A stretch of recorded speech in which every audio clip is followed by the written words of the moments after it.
even against a Midas Slark with 4 kills. But he's only got 100 raw in CS front. advantage is just... It's still good enough if he keeps up for now. The question for VG Gaming is how do they activate their supports? It's a very good question. Yule Scepter is now in for Super. He's going to need it to actually stop March, but then again, no, he doesn't. March falls out of the charge. And Morphling coming in to defend on the top lane. This tower is the battle for the last hit. QO not going to win that battle, but how? Remember, you don't have a replicate right now. We're still on cooldown for 2 more seconds, and QO trying to beat into him. There's more support moving up, and FY might regret this rotation. As now, KP as well as Febby have arrived here.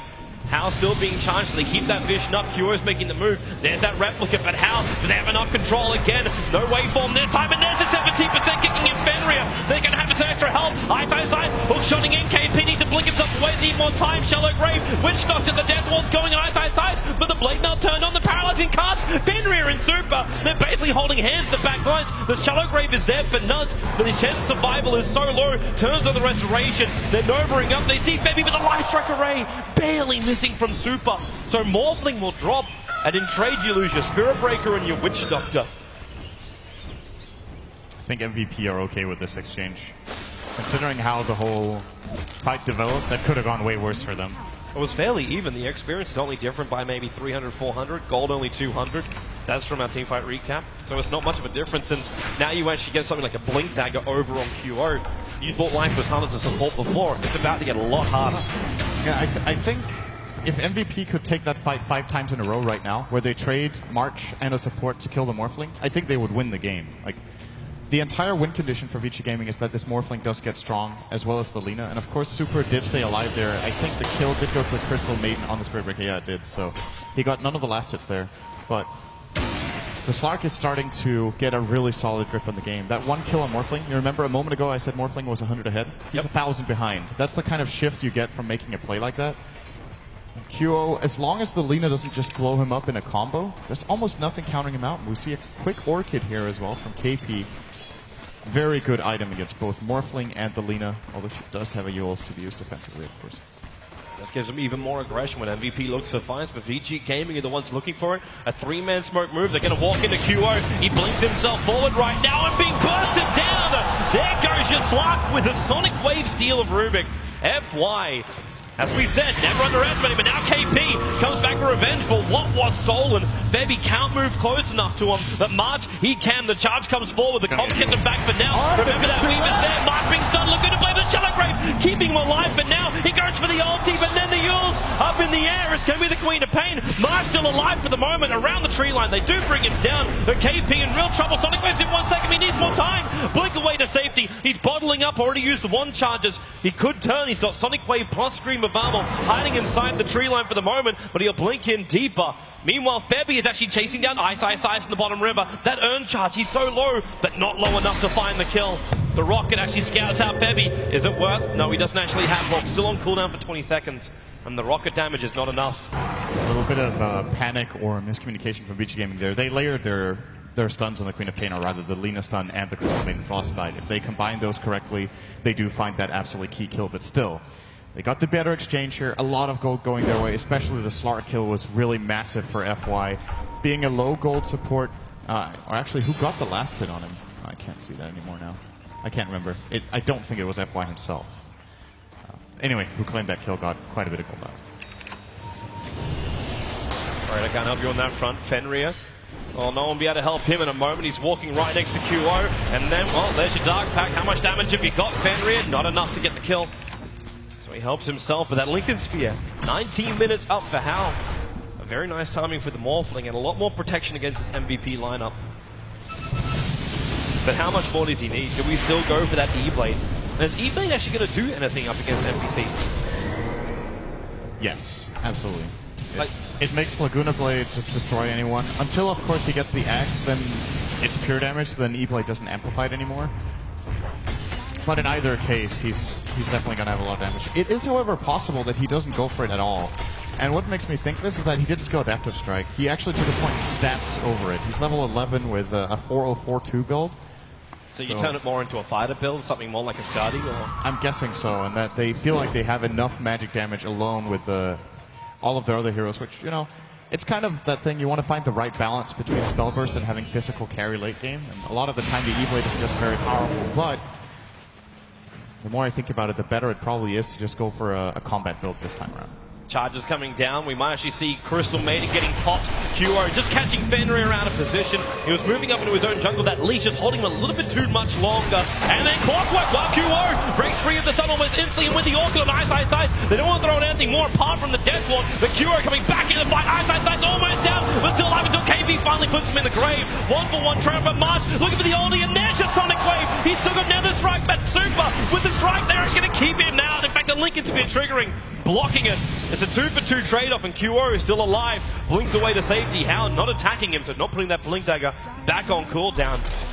And Kuro wants to come back in again. The Observer Ward's up, so they can see where VG is moving. In fact, Hao just walks straight into him. The Linken Spear trigger into the Orchid. He actually got to use the Shadow Strike to do it, and Hao dropping low. Light Strike Array won't be able to connect, but Hao with so much strength, 2,000 life. They get rid of the Observer Ward, but Kuro back in again, playing with its pulse in the back line. While Hao realizes this, he has to turn around to help out his team. Kuro is still very low, but out of vision, healing up quickly with the bottle charges.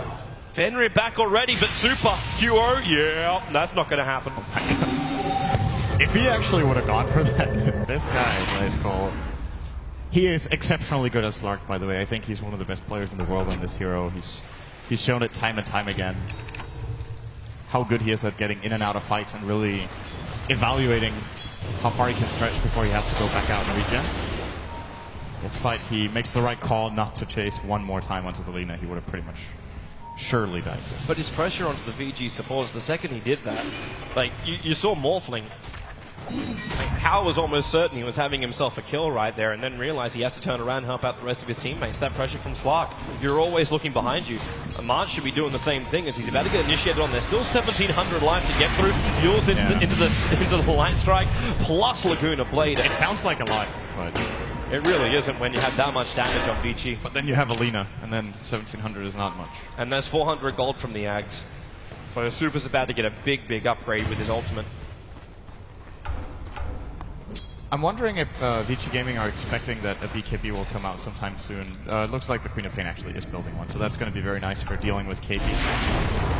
For Super, as their physical damage output right now is, as we talked about, really underwhelming. So when those BKBs come out, they need to have a solution to kill the BKB cores. I'm actually wondering too then with Slark, because we're seeing Kuro building into the Skadi. Is it even worth him going a BKB in this game? Or should he just go for more points? Is Fenrir? Well, they get rid of the Observer Ward to start with, and FY and Fenrir both moving in. But Kuro's not even going for that. He sees Hao in the mid, but no, turns around. Comes back into Fenrir and FY, Frostbite and Telekinesis. Not the greatest chain in the world, but they knew the Dark Pact he's going to break free, pounce up into Ice. The bounce from March, actually knocking Ice back. They're able to get the sound off with the Sonic Wave, hitting 3 heroes from VG, now the Paralyzing Cask. It's going to actually trigger the Linken Spear. At the same time, Super and Fenrir, they can't run. It's back down to Hao, back up the Super. March another charge, hitting into Hao. Might even push him up on top of the cliffside. He's inside the rock space. Hao bashed again, 77%. Hao is down. March breaking the game and winning the fight for MVP. They do the work and they'll take the Roshan. This is what happens 1 out of 200 times when you have an ability that's true random and not pseudo-random. March got so lucky there. Oh, it's unbelievable. It's possible they could have caught Hao anyway, but that's gotta, you know, that's such a mental blow. You feel like the game just cheated you, right? Yep.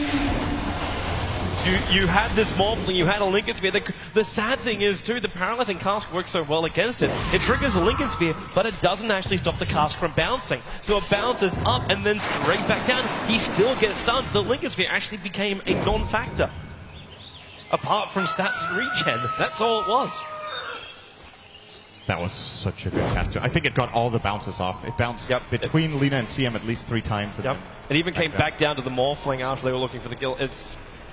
Wow, look at that spike up.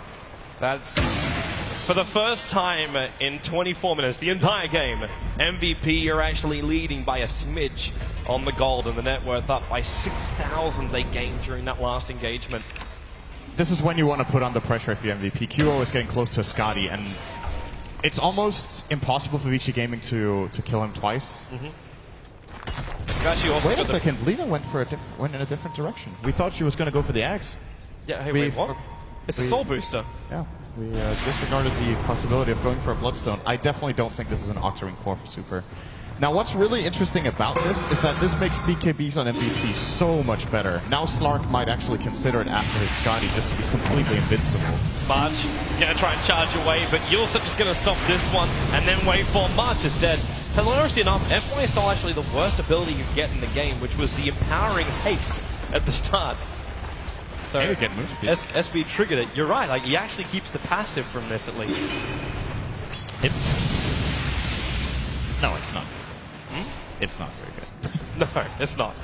You're trying to find a logical way where it's like, you know what, actually, it's going to work really well for VG with a high maneuverability lineup. Yeah, the thing, if you look over MVP's lineup, if they had less mobile heroes, something like that movement speed would be really good, but it just seems like MVP will beat them at the mobility game anyway, so it doesn't really matter. QO with his farm and Midas usage, he is now 300 gold away from having the full Skadi. Got to be careful with his courier. And looks like we also get Febby able to start buying up items as he's now got a talisman of evasion. So that's sitting over on the courier. There's also a lot of money on the Witch Doctor. Kind of haven't flagged nuts because we flagged his paralyzing cast, but not his money. When this Aghanim Scepter starts to arrive, it's already a hard enough time for heroes like Crystal Maiden and Rubik. It's going to be an impossible time. Unless they can keep their distance. Glimmer Cape away. FY does have that Blink Dagger. Oh, Ice bottom lane. March is just going in. Okay. He used both his spells. Ice is out. But once again, something I really like about, if you look at the pattern of how March plays in the Spirit Breaker, there are two things he does. He's extremely selfless. He will engage the fight pretty much to surely die, but set up his team very well. And he will just threaten constantly. Even if he knows he can't get the kill, he wants to make the enemy think that backup is coming and that the kill is there. So he just forces them away and gives them map control. He's 2-9. He's had a massive impact on this offlane Spirit Breaker this team. And he can have more because the Daz is behind him now with a full Solar Crest as well. So even if you are low, you're going to have extra support to keep you up, and this allows heroes like players like QO to move forward and attack into that tier 1 tower. He's got no real worries anyway. In fact, they're going to Solar Crest him up at the moment. But with an Aegis Immortal and 15 1 charges, a full Skadi, Blink Dagger, you know you're going to regenerate up quickly anyway. He's also going to crack level 16 in just a moment. So now we'll have a level 3 on that Shadow Dance.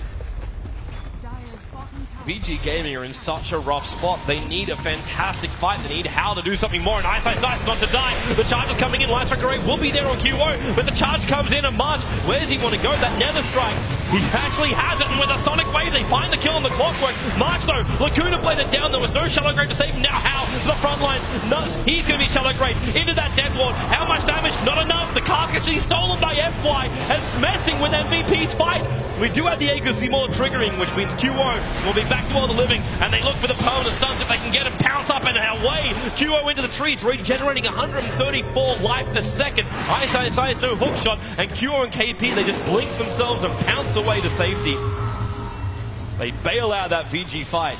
The moment I saw Spirit Breaker charging into that, I was like, there is no way they win this fight. And there wasn't. It seemed crazy to do it to the tier 3 tower. They still got the buyback out from Ice. It wasn't the worst trade, actually. I mean, they lose their Spirit Breaker Witch Doctor, and they use the Aegis, but they get a kill on Ice, they get a buyback. It's a net gold game for the Radiant, but all in all, probably they would have liked to get a little bit more out of that Aegis on QO. But it's the way MVP wants to play this lineup. They want to keep the pressure on VG Gaming. They want to think, okay, VG Gaming, you have to rotate to stop us. You see how quickly VG move out on the map. At this point, they're just trying to get a little bit more like